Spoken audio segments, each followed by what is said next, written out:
1980ஆம் ஆண்டு பிப்ரவரி மாதம் 17ஆம் தேதி எம்ஜிஆர் அவர்களின் தலைமையிலான ஆட்சி திடீரென்று கலைக்கப்பட்டது.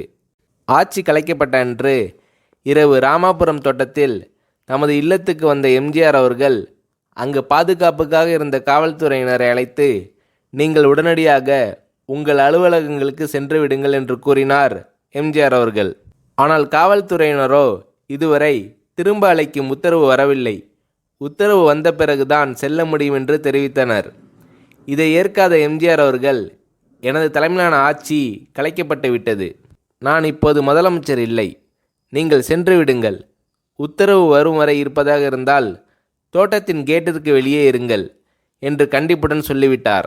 இதுதான் எம்ஜிஆர் அவர்களின் அணுகுமுறை. எம்ஜிஆர் அவர்களின் தலைமையிலான ஆட்சி கலைக்கப்பட்ட தகவல் அறிந்து மாநிலம் முழுவதும் கண்டன ஆர்ப்பாட்டங்களும் பொதுக்கூட்டங்களும் நடைபெற்றன. அப்போது எம்ஜிஆர் அவர்கள் அறிக்கை ஒன்றை வெளியிட்டார்.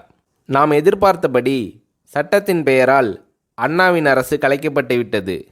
தந்தை பெரியாரும் பேரறிஞர் அண்ணாவும் கட்டி காத்து வந்த தமிழ் சமுதாயத்திற்கு சோதனை ஏற்பட்டுள்ளது.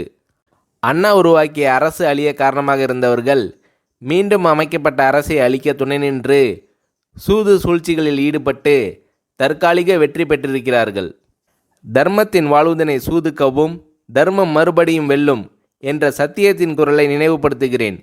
எனவே என் இரத்தத்தின் இரத்தமான உடன்பிறப்புகளே, ஆத்திரப்படாதீர்கள், ஆவேசப்படாதீர்கள், அமைதியாக இருங்கள். மீண்டும் தமிழ்நாட்டில் அண்ணாவின் அரசு அமையும்.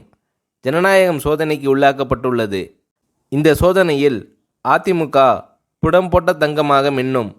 நாம் அப்பழுக்கற்ற அண்ணாவின் தம்பிகளாக வெற்றி பெறுவோம். அமைதி காத்திடுங்கள். பொறுத்தார் பூமி ஆழ்வார். இது பொன்மொழி, இது நிச்சயம் நிறைவேறும். இவ்வாறு எம்ஜிஆர் குறிப்பிட்டிருந்தார். அவரது நம்பிக்கை பொய்க்கவில்லை.